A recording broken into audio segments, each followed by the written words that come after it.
Alors, nous sommes aujourd'hui mardi, donc 13 Shvat, et nous sommes d'Av Samer Zayin de Yoma. Donc hier on avait fini la Mishnah. On est donc ligne 12 à peu près.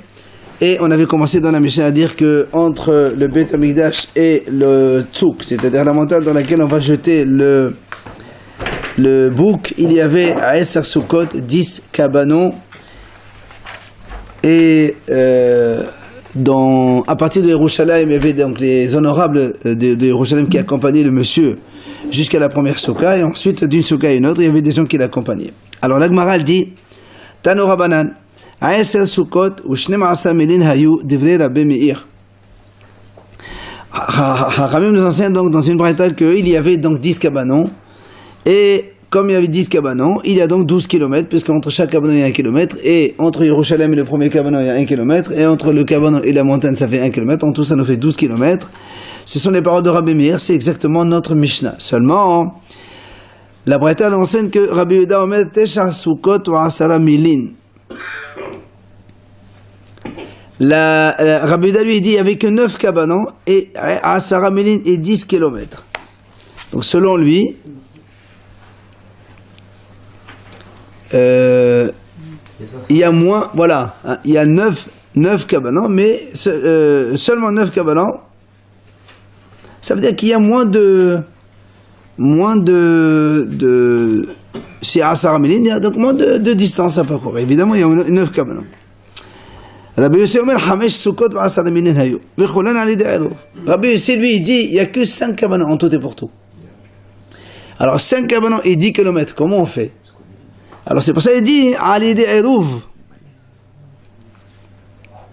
Ça veut dire que si on fait qu'il y a 5 soukot, ça veut dire entre Yerushalayim et la première soukha, il y a 2 km. Et entre la première et la deuxième soukha, le deuxième canon, il y a encore 2 km. Puisqu'il n'y en a que 5, en tout, il y a 2 km à chaque fois. Or, nous savons très bien que nous, les Béni Israël, on n'a pas le droit de marcher Shabbat ou Kippour au-delà de la ville plus que 1 km. Alors, comment il accompagne de la première à la deuxième soukha? Allez, des Eruv. Chaque groupe, par exemple, le premier cabanon, ils font un Eruv pour aller. Non, eux, ils ont le droit d'aller 1 km. Et là-bas, ils font un roue pour aller le deuxième kilomètre, ça fait qu'ils arrivent à la deuxième soukha. Et les autres aussi font pareil. Voilà. D'accord? Donc c'est facile. Il n'y a que 5 cabanons. Ça s'additionne? Non. Ceux qui sont dans le premier cabanon, ils font un roue jusqu'au deuxième. Ceux qui habitent au deuxième cabanon, ils font un roue jusqu'au troisième, et ainsi de suite. Le premier, il ne va pas plus que. Ils vont que 1 km, un seul héros, ils font. C'est la même personne qui vient depuis Yerushalayim. Non. La personne qui marche, elle n'a pas de problème. On parle de celui qui l'accompagne. Si on doit le porter, il peut le porter. Non, le monsieur qui va, on a dit pour lui, il n'y a pas de problème. C'est tout le monde qui va, non? C'est pas tout le peuple qui va là-bas? Ah non, c'est un monsieur, il y a certains qui l'accompagnent. Ils ne vont pas aller tous avec lui là-bas. D'accord? Mais quand il faisait l'aéro, il mettait un repas la veille, mais là, le jour de Kippour. Eh bien, la veille, il mettait un repas. La veille de Kippour, il mettait un repas, c'est comme Shabbat, c'est pareil. La veille de repas, avant l'entrée de Shabbat, ils vont jusqu'à la limite de 1 km, ils mettent là-bas le héros. Et là, ça leur permet de marcher 1 km de plus et d'arriver au prochain cabanon. Donc c'est très bien. Mais on n'a pas besoin de manger. Le tout, c'est qu'il soit apte à être mangé, le repas. C'est pas obligé de le manger, le repas. كمان أزاهت التناحوس من أحضان شبههم شنو يجي عمول السوق اللي عمد بالحق مع عسى وكمان كده بمير. Donc on a dit comme qui ça va la Braïta qui a dit sauf le dernier qui n'arrive pas jusqu'à la montagne avec lui, mais il reste à distance et il regarde ses actions, comme Rabbi Meir. Pourquoi?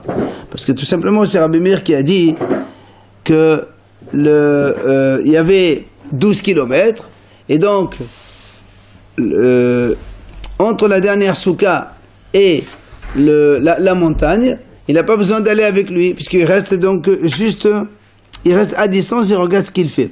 Ça veut dire que, puisque le dernier, il peut marcher 1 km, donc, c'est Rabbi Meir qui a dit qu'il y avait 10 cabanons, et c'est lui qui a dit que ça. Après, on a dit, rappelez-vous, on a dit que dans chaque cabanon, il y a des messieurs, ils lui disent, monsieur le Kohen, le responsable qui amène le bouc, si tu veux manger, si tu veux boire, on te donne, il n'y a pas de problème. Tana, alors évidemment, la Gemara enseigne, mais olam, lo hosachadam lechach. אלא שאינו דומה מי שיש לו פת בסלו למי שאין לו פת בסלו. La Gemara dit, en vérité, jamais un monsieur n'a mangé. Mais seulement, pourquoi on lui fait ça? Il dit, c'est pas pareil quelqu'un qui a du pain à manger dans son panier et celui qui n'a pas. Rappelez-vous, on a déjà dit souvent, quand quelqu'un il sait qu'il a le droit de manger, il peut jeûner même toute une journée, ça lui fait rien. Mais quand il sait que c'est assourd de manger, c'est là où il est le plus embêté. Alors c'est pareil. On lui dit, monsieur, tu peux manger si tu veux. Comme il sait qu'il peut manger, alors il résiste mieux. On a dit donc, quand le monsieur il arrive devant la montagne, il prend un ruban rouge qui coupe en deux. On a dit donc la moitié, il l'attache entre les cornes du bouc, l'autre moitié, il l'attache sur le rocher à côté. Et après, évidemment, donc il balance le bouc et après, le ruban blanchit. Alors, la Gemara dit, pourquoi il a besoin de couper le ruban en deux? Pour mettre sur le bouc et sur le rocher. Il peut que mettre le ruban sur le rocher, ça suffit. Après, quand le bouc il tombe, le rocher, le ruban qui est sur le rocher, il va devenir blanc. Pourquoi tu as besoin de couper moitié sur le rocher, moitié sur le bouc? Hein? Il n'y a pas de connexion ici. Wi-Fi. Alors, il répond,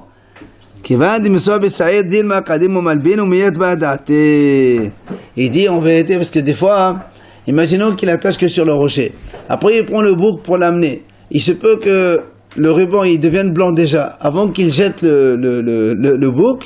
Alors, comme il est content, il laisse tomber le bouc, il va aller à ça y est, il n'a pas. Pourquoi pas? Et nous, on veut, la Torah dit, il faut qu'il balance le bouc par la montagne. Oui, s'il est venu blanc, ça veut dire que c'est pas blanc pour les mais tu n'as pas fait ce que la Torah l'a dit.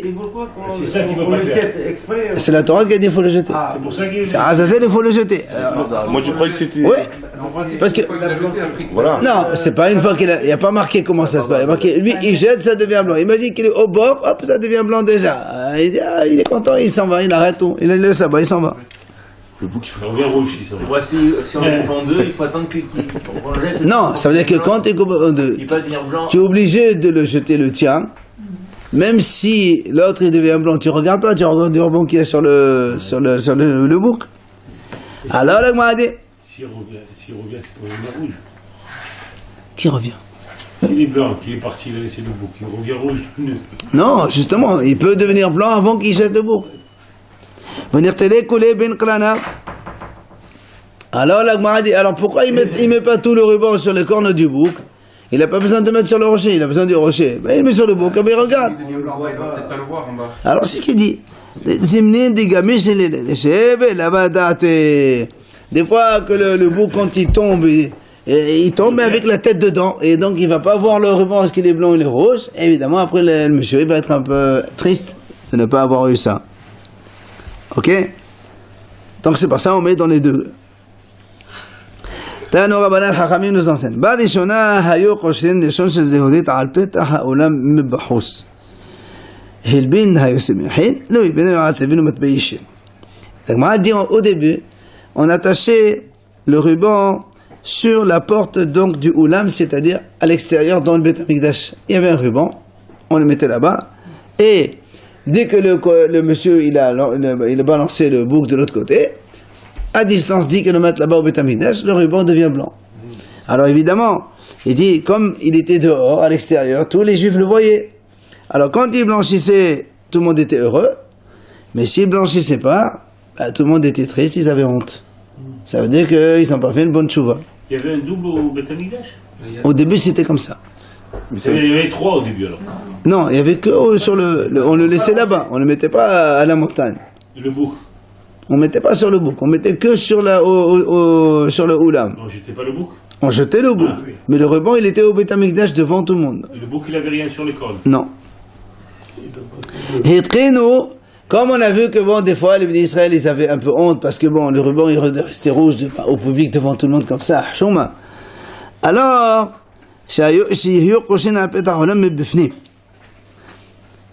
ils ont institué de mettre le ruban à l'intérieur. dans le oulam à l'intérieur.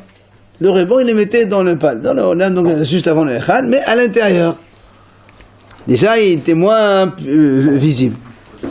Alors il dit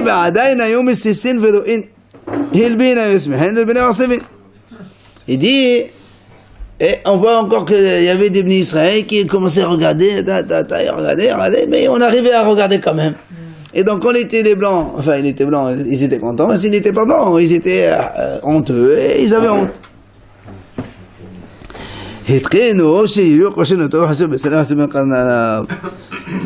C'est pour ça qu'on a institué maintenant de ne plus laisser le ruban dans le Beth Amikdash, mais uniquement avec le bouc et avec le monsieur qui le met sur le rocher là-bas. Comme ça, il n'y a que lui qui voit ça et c'est tout. Après, les autres sont pas. De toute façon, il va transmettre. Demain. Le lendemain. Bah oui, parce qu'il reste. On a dit que quand il finit, il reste là-bas jusqu'au soir. Vous vous rappelez pas? On a dit qu'il reste dans la dernière souka jusqu'au soir. Il ne rentre pas après. Il n'a pas le droit de marcher après. Il ne peut pas parcourir 10 km. Le soir, il reste dans le cabanon, il y a des gens là-bas. Il n'y en a qu'un seul qui leur dit la couleur du retour. Il n'y a pas de témoins. Mais il n'y a personne qui dit. Non, mais pour le retour. Ah ouais, mais de toute façon, il leur dit ou il leur dit pas, ça change rien. Hein. Qu'est-ce que ça change? On aimerait savoir combien on a fait. À quoi bon de laisser Hein? On aimerait savoir combien de visites. Ben, lui, le monsieur, il va le savoir, il le dira demain au Bnei Israël. Ça veut dire que le jour même, il n'y a pas la honte au Bnei Israël. Au moins, ils pourront prier comme il faut, ils resteront concentrés. D'accord? Amar Rabbi Nahum bat Papa, Mishum Rabbi Nazar Kappa. Il a dit Rabbi Nahum bat Papa, au nom de Rabbi Nazar Kappa, Balishona Hayok Osim Lashon Shezerut al Petah Olam Bifnim. וכיוון שהגיע סעיל המדבד היה מלבין ביד או שנעשית מצוותו שנאמר אם יהיו חטאיכם כשנים כאשר ילבינו. Donc lui il a enseigné qu'au début donc on mettait le ruban sur la porte du Olam de l'intérieur et quand le bouc il est arrivé là-bas là où il devait arriver donc après donc pour le jeter sur la montagne il blanchissait et tout le monde donc évidemment ont compris que la mitzvah du bouc a été faite et bien sûr le pasuk il a dit comme on dit pourquoi le rouge devient blanc parce que c'est sur le pasuk qui a dit que si vos péchés sont comme du rouge ils blanchiront comme la neige. Allez on continue. On a dit que quand il a balancé le bouc le aya magi'a li mahasitahar c'est comme ça dans la Mishnah que dès la moitié de la montagne des bas le bouc il était déjà déchiqueté en morceaux. Eh bien, Léo, la Gemara pose une question. Otan Evarim, Maïn Bana, est-ce que celui qui passe par là-bas, il trouve les morceaux, est-ce qu'il peut les prendre pour les vendre? Est-ce qu'on a le droit d'en profiter, les morceaux du bouc ou pas? Morceaux de Gadaf, hein? Pour les vendre, qu'est-ce qui reste? Bah, il y a des morceaux de viande quand même, il ne va pas disparaître. Tiens, un bouc, il pèse 30-40 kilos, il y a de la viande. Tu peux le vendre à des goy. À des goy. On a une mahlouk dans le Rav Shmuel. Un il a dit que c'est permis, l'autre a dit que c'est assour. On va expliquer la vie de chacun évidemment. Ma de amal mutarin, celui qui a dit mutar, pourquoi il a dit que c'est permis? Dirtiv bamidbar. Comme la Torah l'a dit, v'shelachat hasa'ir bamidbar. Le mot bamidbar il est en plus puisque on a déjà vu au début. Eh ben c'est pour te dire que le sa'ir il est frère comme le midbar. Donc il est abandonné, alors tu peux en profiter. C'est abandonné. Donc c'est mutar. Alors celui qui a dit que c'est assour. Pourquoi c'est assour? Il était dédirtif gezera. Parce qu'il y a marqué el eres gezera. Gezera, ça vient du mot gzera. Gzera justement c'est un décret que c'est assour. Comme quoi c'est assour. Donc lui il dit que c'est comme ça. C'est assour. Alors il m'a dit alors celui qui a dit assour, qu'est-ce qu'il fait avec le mot bamidbar? Puisque nous on a dit que bamidbar ça veut dire hefker, on a le droit d'en profiter. Comment toi tu dis que c'est assour d'en profiter alors? Et tu dis non, lui j'en ai besoin pour autre chose. Le mot bamidbar, mais il en a besoin pour l'enseignement de la Braïta. D'echdetania hamidbara bamidbar, les rabot no verivon shilo ovet olamim. Il te dit, comme la paracha de Aharemot, toute la procédure de Kippour, elle est dite à Moshe Rabbeinu pour le Mishkan. Et comment on apprend que même quand le Beit HaMikdash va être déplacé ensuite, notamment à Nov Givon, ensuite à Shiloh, et ensuite à Yerushalayim, il faut faire la même chose. Et lui, il dit, il y a marqué Hamidbar, Bamidbar, il y a marqué 3 fois le mot Bamidbar dans la Torah. C'est pour te inclure le Nov Givon, Shiloh et Yerushalayim aussi, qu'il faut faire la même chose. Il faut prendre le bouc, il a amené la montagne, la même chose. Donc, lui, il a pris le mot Bamidbar donc pour l'enseignement de cette braïta. Écrit ailleurs qu'on le fait aussi le bouc. Non. Alors l'agma, elle pose la question à l'autre. Celui qui a dit que c'est motard parce qu'il a marqué Bamidbar, qu'est-ce qu'il fait avec le mot Gezerah? On a marqué Gezerah, normalement c'est que Gezerah c'est assour. Il te dit non. Mais lui, le mot Gezerah, il l'utilise pour un enseignement d'une autre braïta. Qu'est-ce qu'elle dit? La braïta, l'air d'Etania, Gezerah, en Gezerah ella hatucha. Ça veut dire qu'il faut que la montagne, elle soit abrupte. Voilà, bien abrupte. C'est pas une belle, elle est penchée comme ça, il peut dégringoler et ne pas mourir. Il faut vraiment qu'il soit, d'accord?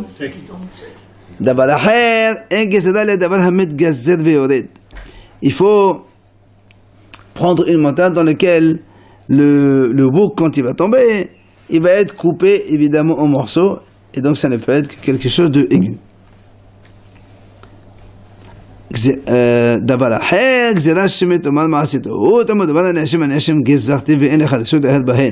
Lui il te dit une autre explication pourquoi la Torah a marqué Xera, parce que toi tu aurais pu penser, mais tu dis mais qu'est-ce que c'est ces stiotes là, on comprend rien, tu prends un bouc, tu le jettes par la montagne, le pauvre qu'est-ce qu'il a fait? Il a fait pourquoi?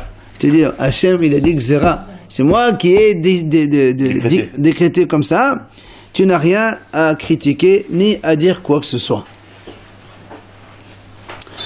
Donc on a vu ici Mahlok, un il dit que c'est permis de prendre les morceaux et l'autre il dit que c'est assour. Amad Ava, il vient Rava, il dit Mistabra kema de Amad Mutadin. La Torah shelah le'taqala. Rava il dit ça paraît logique que c'est celui qui a dit que c'est Motar qui a raison. Pourquoi? C'est parce que la Torah elle peut pas donner une chose et faire trébucher les gens. La Torah dit il faut jeter le bouc, très bien. On sait très bien que la viande elle va être par terre. Alors si la Torah, elle sait que c'est assour de profiter, elle va pas nous dire jette la viande pour qu'après quelqu'un y passe et les prend. La Torah ne peut pas te dire fais quelque chose et après que les gens ils viennent se faire piéger. C'est pour être sacré, on n'a pas le droit de toucher. D'accord, mais après les gens qui sont en bas, imagine la montagne elle fait je sais pas combien de hauteur. Celui qui est en bas de la montagne il marche, il trouve un peu de viande, il veut donner à son agneau. Ben, il peut pas comprendre que c'est le bouc ça. Non, il peut dire que c'est un agneau qui a été dévoré par un animal et c'est terminé. Donc on viendrait à se faire piéger. Or la Torah ne peut pas te dire fais une chose qui pourrait amener à fauter aux gens. Donc c'est sûr que c'est motard. Ça c'est l'avis de Rava. Pour le sacré, en plus on avait vu rien que pour la cendre déjà qu'on n'avait pas le droit de la récupérer. Très bien. Donc, non, c'est pour ça ce que je dis, parce qu'il parle du sacré. Donc quand c'est sacré, la Torah elle te dit. Et tu peux pas récupérer. Quoi qu'il en soit, on a un bon argument ici. C'est sûr que c'est motard, celui qui dit à soi. Non, ça c'est Rava qui. Il y a eu Mahlok de Rav et Shmuel. Parce qu'il n'a pas écrit. Shmuel était dit non, mais c'est comme alors, c'est assour. Alors, Tano Rabbanan. Azazel, c'est quoi le mot Azazel dans la Torah? Ça veut dire quoi? Shiye az ve'kaché. Il faut que la montagne elle soit forte et dure. Yachol be'ishuv, tamon bamidbar. Est-ce qu'on mettrait ça dans Yishuv, c'est-à-dire dans un endroit habitable? Il dit non, il faut aller bamidbar. La Torah elle a marqué le mot bamidbar aussi. Et donc on sait que soit une montagne comme ça abrupte et marqué Gezerah. Il m'a dit qu'à 10 km de Jérusalem, il n'y a pas de désert. Si justement, ça dépend dans quel. Voilà, c'est dépend de la direction que tu prends. Autour de Jérusalem, il y a bien des endroits un peu. Hein? Oui, il y a des montagnes. La Doumim, tout ça peut-être. Tanya Edach Azazel Kashesh Beharim. C'est quoi Azazel? C'est une montagne qui est dure, évidemment. C'est pas le nom du Shaitan, ça? Comme c'est marqué dans le passage, Eleha Aras. Ele, ça veut dire donc c'est puissant, c'est fort. Azazel, c'est le nom d'une montagne? Non. C'est le nom le nom donc à qui est destiné le bouc.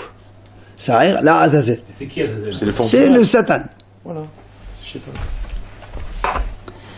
Tana David Rabbi Ishmael, pourquoi on l'appelle Azazel? Il dit Shemechapel al Maaser Uzav Azael. Il pardonne les fautes de Azazel. Uzav Azael, c'était deux malachim que Hachem a fait descendre sur terre quand ils ont dit les gens ils fautent beaucoup, et eux-mêmes ils ont été fautés avec les femmes, donc des humains. Donc en fait c'est pour dire que ça pardonne les fautes des arayot, des relations interdites et tout ce qui est relation avec les femmes. Les anges, comment ils fautent les anges? Oui, ils sont descendus sur terre.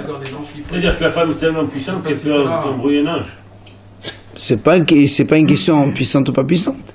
c'est qu'un homme, s'il ne fait pas attention, il peut facilement être tenté vers la faute. Et non, il est masculin ou féminin?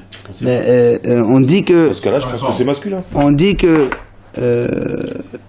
ces malachim là, ils sont descendus à terre, donc certainement en forme d'homme, et ils ont quand même été piégés par donc la faute avec les femmes. C'est ceux qui étaient, c'est ceux que Bilam il est allé voir, non? Non, pas Bilam. Ouais, C'est pas Bilam. Oui, il y a un qui est allé voir les forces des ténèbres et tout. Il est resté avec eux.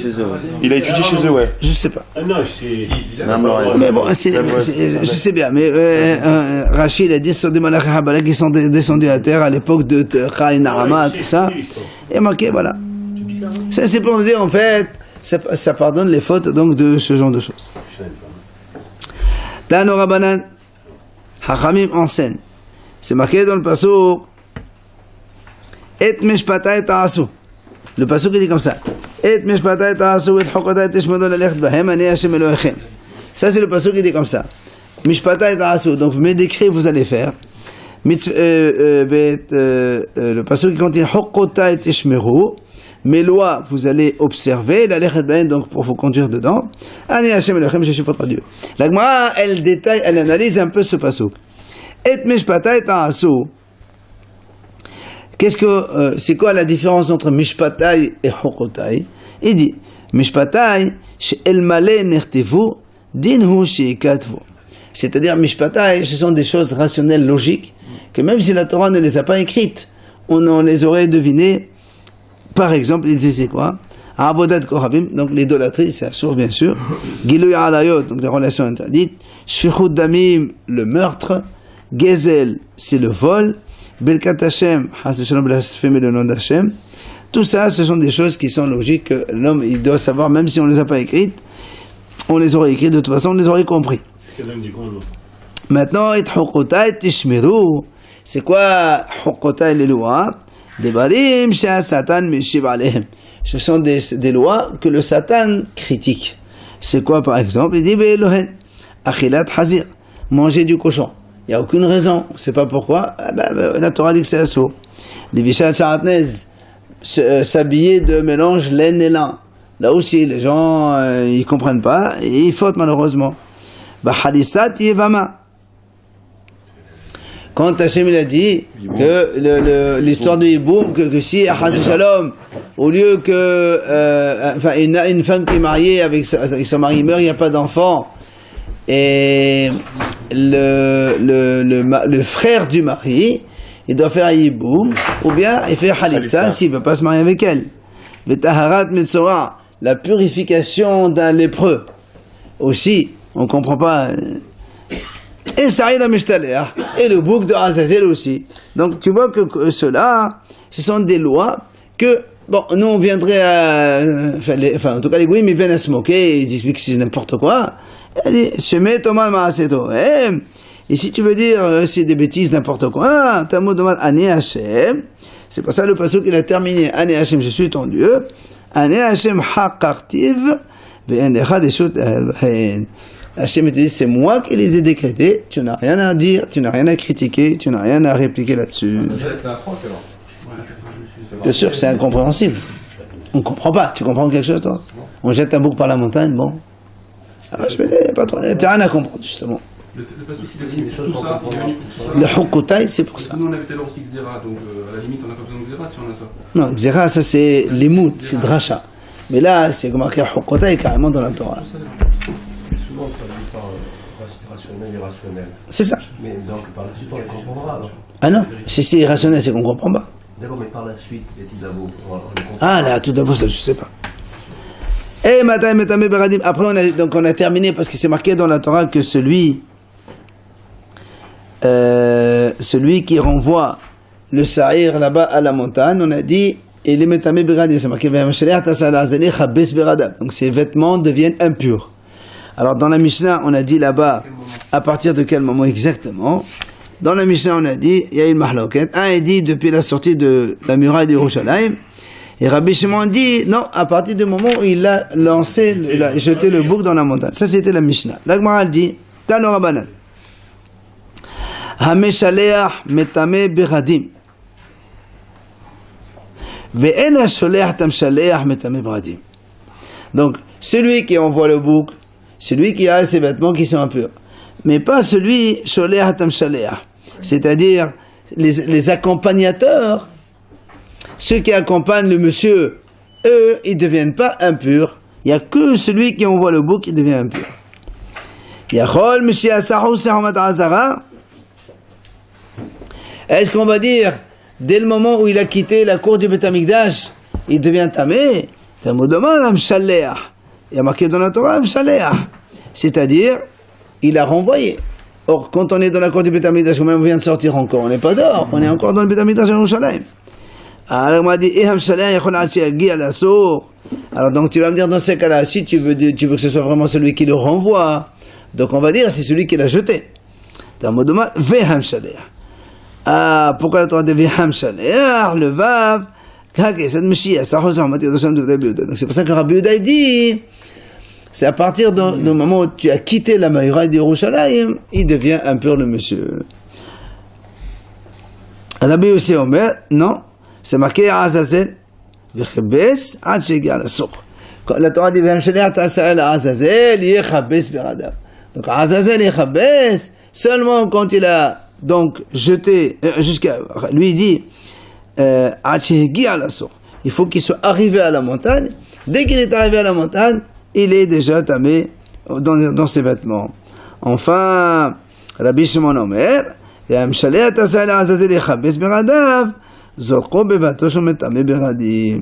dit non, comme la Torah dit, celui qui renvoie le sahir et il va se laver les mains, dès qu'il a lancé, c'est là où il a ses vêtements qui sont impurs. En fait, on a trois avis. Dès qu'on sort de la muraille de Yerushalayim, dès qu'on arrive dans la montagne, on va le jeter, ou bien dès qu'on l'a jeté, c'est le Rabbi Shimon. Il y en a deux qui sont de lieu et un qui sont de l'action. Parce que d'après le dernier, d'après les deux premiers, c'est dès qu'il a fait. Non, mais ça veut dire d'après le dernier, s'il n'est pas à l'endroit même, il ne peut pas être tamé, et d'après les autres, s'il n'a pas fait l'action. Je suis d'accord. D'après ce qu'on vient de dire maintenant, c'est ça. Et qu'est-ce qu'il fait pour se purifier? Il lave les vêtements, c'est tout. Il chabes beradav, c'est tout. Et il faut attendre la fin de Kippour. Heureusement, il ne va pas laver le jour de Kippour, non? Donc il reste tamé jusqu'à la fin de Kippour. Ses vêtements, ils sont tamés. Lui, il n'est pas tamé. Et il ne se change pas, il peut se changer. Il peut se changer, c'est pas un problème. C'est pas marqué qu'il se change. Il peut se changer, c'est pas un problème. Allez.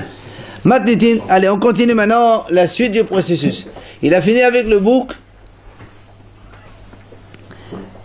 Maintenant, pendant que le monsieur était en train donc d'amener, parce que quand même ça prend du temps, rappelez-vous, on avait dit dans la Mishnah précédente que le Kohen Gadol, il vient devant le Sahir HaMeshtalech, il le donne au préposé pour faire ce genre de choses, lui il s'en va, et le Kohen il vient maintenant, il continue le processus.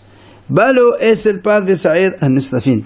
Alors, rappelons quand même que le bœuf que le Kohen Gadol avait égorgé, ainsi que le bouc que le Kohen Gadol il a égorgé, tous les deux, ils vont être brûlés. Pas sur le Mizbeach. On les amène dans un endroit, on va les brûler en dehors de Yerushalayim. Ah bon? Oui. Et on n'a pas vu alors, qu'est-ce qu'il fait le bouc? Est-ce qu'on peut le consommer ou le vendre ou pas? On a dit, on a répondu à la question. On a marqué, le rabbin il a dit, ça paraît logique de dire que c'est moutard. Moutard de le vendre. Celui qui le prend, il le trouve, il peut le prendre. Attends, celui qu'on jette là, je comprends. Parce que là, tu me dis que le bœuf et le bouc, on les brûle. Et oui, on a fait un tirage au sort. Un sahir pour Hachem, un sahir pour Azazel. Le sahir pour Hachem, on a déjà vu, il a fait la shrita, il a pris le sang, il a aspergé le sang. Comme le bœuf aussi d'ailleurs, il a fait la shrita, il a aspergé le sang dans le Kodesh HaKodashim, dans le Hechal, sur le Mizbeach. Maintenant, tu as un bœuf et un bouc ici dans le Beth Amikdash. On en fait quoi? Ah, donc l'autre c'était la Là, il y a deux boucs, on a fait un tirage au sort déjà. D'accord? Donc on se remet dans le. On revient dans le Beth Amikdash. On revient aux moutons. Voilà, on revient dans le Beth Amikdash, on a un bœuf et on a un bouc. Le sang, il a été aspergé et ils sont tous les deux par terre là. On fait quoi? Ils sont égorgés quoi. Alors il dit, Balo etzel pad vesaïd hanesnafin, keraan. Donc il les ouvre, le Kohen Gadol. Veotzi temorehen, il sort les graisses interdites, les choses qu'il y a dedans. Netana bemegis, il les met dans une bassine. Virtala naga bemezbeach. Après il va les mettre, c'est ça les morceaux de graisse interdites qu'il va mettre sur le mezbeach comme un sacrifice. En même temps, les deux? Les deux, oui. Il mélange les deux. Oui, mais les deux, c'est pas un problème. Il n'a pas marqué les deux. Après, Kela'an b'makle'ot v'ose'an lebet ha'serifa. Après, on prend ces deux, donc le bœuf et l'agneau, et le bouc, on les attache sur deux poutres, et on va les donner à des juifs qui vont les sortir, ils vont les amener pour les brûler, les bet ha'serifa. Ome matay metamen beradin, pardon monsieur, on les brûle en dehors du Bet Hamikdash. Ome matay metamen beradin, là aussi c'est marqué ve'asoref. Le pasuk dit celui qui soref sa'ir, le pasuk dit comme ça, ve'asoref otam yechabes beradav. D'accord, celui qui les brûle, il va se laver les mains. Là aussi, donc les Bnei Israël, enfin, ou les Kohanim qui les ont portés pour les amener à l'endroit pour les brûler, ils doivent, les porteurs, ils doivent se laver leurs vêtements. Alors la Mishnah dit, mais à partir de quand leurs vêtements ils deviennent impurs, il faut les laver. Le premier dit, Mishiatz ou Hutz et Homat Azara, dès qu'ils ont franchi la muraille du Bet Hamikdash, de la cour du Bet Hamikdash, hop, dès qu'ils sont sortis dehors. Rabbi Shimon Omer, Monsieur Asita Od Beloban. Rabbi Shimon dit non. Dès que, même en sortant, ils ont encore les habits propres. C'est quand ils les ont mis dans le feu, et que le feu a déjà touché la majorité. Consumé, ouais. Voilà. C'est là où les vêtements, ils deviennent impurs de ces gens-là. Comment en faisant quelque chose de tahor, on devient tamé? Autant à Zazel, on arrive à comprendre. Non, mais C'est la Torah qui a dit. C'est la Torah qui a dit. C'est la Torah qui a il dit n'y ça. a pas d'explication, C'est quoi. un Fox, ça, non?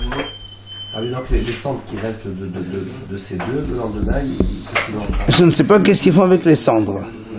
On va le voir peut-être dans la Gemara. Allez, Gemara. La Gemara dit Birtanan Sakadater. La Gemara dit comment tu dis? Il prend les graisses interdites et les met sur le Mizbeach. Nous on sait très bien que c'est pas maintenant que le Kohen Gadol il met ça sur le Mizbeach. C'est bien après. Parce qu'il a encore autre chose à faire. Notamment, comme là, rappelez-vous, le Kohen Gadol maintenant, il a fini de faire les aspersions dans le Kodesh HaKodashim, dans le Hechal et dans le Mizbeach. Il était habillé en blanc. Quand il sort, il donne le sa'ir, il fait le vedouille et il le donne au monsieur, il est encore en blanc. Maintenant, tout ce qui va se faire sur le Mizbeach, dehors dans la Hazara, En or. il doit changer d'habit. Donc comment tu dis il prend les graisses et il les met sur le Mizbeach. C'est pas vrai, pas encore. D'accord? Qu'est-ce qu'il fait entre les deux? Pour l'instant, on ne sait pas ce qu'il va faire entre les deux, mais en tout cas, c'est pas maintenant qu'il va faire ça. Parce qu'il doit changer les habits, il doit faire le mikvé, il doit faire un tas de choses. Les détails, on va pas donner les détails. mais- Ben justement, c'est pour ça que la Gemara dit, elle m'a dit, c'est vrai, c'est pas maintenant. Il ne faut pas dire vehektiran. Il les a mis sur le Mizbeach. Pour les mettre sur le Mizbeach plus tard, on le sait, d'accord, il n'y a pas de problème. La Gemara dit, tu as raison. Après, on a dit dans la Mishnah, Kla'an b'makle'ot, il les a attachés. Il dit, en fait, il y a deux poutres, ok, sur lesquelles on met le bœuf et le bouc. Et on dit qu'il y a 4 personnes, 4 hommes qui portent. D'accord? Comme, voilà, comme une sorte de brancard. Amar Rabbi Yochanan, Kemin Klea. Kemin Klea, c'est-à-dire comme on les attache et on les porte. Et la tête? En fait, on attache les deux, le bouc et le bœuf. Quand même, c'est un peu différent parce que le bœuf il est gros, le bouc est très. Mais bon, on les attache ensemble et on les met sur les. Ça veut dire quoi en hébreu? Choléa, c'est à nouer. Il n'y a que la tête là, non? Non, il y a tout. Pourquoi ils l'attachent? Ils les mettent sur un brancard, c'est tout. Mais c'est pas un brancard justement, c'est deux poutres, enfin deux barres, je sais pas moi. Ah, c'est 2 barres, d'accord, excuse-moi. Magin Dali d'Adam. Tana, la Gemara dit, allez, on y va. Lo ya min atahal netoa basar ola. Chut. La Gemara dit, comme on va les brûler, ne crois pas qu'on va couper la viande en morceaux, comme on fait pour le Korban Ola. Rappelez-vous le Korban Ola quand on a vu dans le Tamid, on coupe l'agneau, la tête, un Kohen il prend la tête, l'autre prend une patte, l'autre prend une épaule, l'autre prend les entrailles. Il dit, on fait pas comme ça ici, on les laisse entiers. D'accord, ici on les laisse entiers. Maintenant, pardon? Retirer les parties qui étaient sur le Mizbeach. Voilà, juste on a ouvert au milieu, on a sorti les entrailles, ouais. les graisses interdites, tout ce qu'il faut pour le Mizbeach, mais on laisse on va pas couper en morceaux. On laisse entier le bœuf et le bouc. Ça prend un entier sur le feu. Ah oui, absolument. Alors, et là, on a le gabé bassa. Là, moi, a dit, parce que n'oublions pas aussi que dans le korban aola, n'oubliez pas, on enlève toute la peau. Et c'est les kohanim qui la prennent, la peau. Parce que même si la viande de aola, elle est entièrement consumée sur le mesbéach, la peau de la bête, non, elle n'est pas sur le mesbéach. C'est les kohanim qui en profitent. Alors, ici, il te dit non. On a le gabé bassa. La peau avec la viande, on laisse tout et on va brûler. Maintenant, Nimélé dit d'où on apprend cela. Il dit, détané, après, t'as enseigne comme ça. Rabbi Omer, il dit Rabbi, Ne'emal kan od ou basar ou feresh. Ou ne'emal lehalan od ou basar ou feresh. Ma lehalan alidin netouah velo alidin hefshet, afkan alidin netouah velo alidin hefshet. Alors il dit comme ça, Rabbi il dit comme ça, c'est marqué ici, et odo, et besaro, ou fersho, akela ou kadbo firsho. Donc c'est-à-dire la peau, la viande, et au firsho c'est l'intérieur, toutes les entrailles. Il dit, dans un autre passage qu'on a vu, à propos du parc Kohen Mashiach, c'est quand le Kohen il fait une faute, il apporte un bœuf en tant que korban. À propos de donc celui-là, il y a marqué, là aussi, kol besaro, ou khirbo, ou firsho. C'est-à-dire là aussi, on prend la viande, la peau et le pérège et les entrailles. Comme là-bas, comme là-bas on a vu qu'on n'enlève pas la peau, ici aussi, Afkan, Alidineto, Avelo, Alidivchet. D'accord? Là aussi, c'est pareil. C'est-à-dire, on ouvre, on en prend ce qu'il y a à prendre et on ne dépèce pas l'animal. On ne fait pas de dépeçage de l'animal. Alors, là, a dit, Veata Minalan. Et là-bas, où tu as appris? Où tu as appris là-bas qu'il ne faut pas dépecer? Il dit, c'est marqué, Titania. Vekirbo, Firsho, Vehossi. Mais la mèche, c'est au Shalem. Il dit, il y a marqué dans la Torah, Vekirbo, Firsho. Aussi. Donc ça veut dire qu'il va le sortir de là-bas pour aller le brûler entier. Là aussi c'est pareil. Est-ce qu'il va le brûler comme ça en entier? Normalement on fait une petite... Voilà, exactement. Il est marqué là-bas, dans le korban aola, la tête et les pattes. Et ici aussi, c'est marqué le shokrao. Alors, comme là-bas, les dinetons ont coupé en morceaux, là aussi, on va couper en morceaux. Alors, il dit, alors, dans ces cas-là, tu vas me dire de la même façon que là-bas, on enlève la peau dans le korban aola. Ici aussi, on va enlever la peau dans le bœuf et dans le bouc. Il y a marqué, alors ça veut dire qu'il ne faut pas dépecer. Alors, m'a dit, où tu as vu, comment tu peux apprendre de ce mot-là? Parce qu'il y a marqué les entrailles et le ventre, enfin dedans. Ça veut dire qu'il faut le laisser avec la peau. Amada papa, il dit non. C'est-à-dire, comme on dit là-bas, la Torah dit, et ses entrailles et son ventre.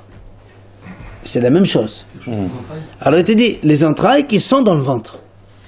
Alors la même chose ici, comme la Torah l'a dit, la Torah a dit, si tu dis la peau, c'est la viande. Et ça veut dire quoi? Ça veut dire la viande dans la peau. Comme là-bas on a dit les entrailles dans le ventre, et là aussi on dit la viande dans la peau. Ça veut dire que tu n'enlèves pas la peau. Comme là-bas on amène les entrailles dans le ventre. Mais ça peut être où les entrailles? J'ai pas compris. Pourquoi on peut me préciser ça? Non, ça peut être... ça paraît redondant. Non, justement, pourquoi tu dis que justement, c'est ça le redondant. Eh ben, c'est pour te dire que non. C'est qu'il faut qu'ils soient à l'intérieur du ventre. Tu les enlèves pas pour les amener. Ben là aussi, la viande, il faut qu'elle soit à l'intérieur de la peau. Tu n'enlèves pas la peau. De là, on apprend que le bœuf et le bouc, quand on va les amener pour les brûler, on les laisse dans leur peau, on ne les enlève pas. On ne fait pas le dépeçage comme on fait dans le korban aola. Ok?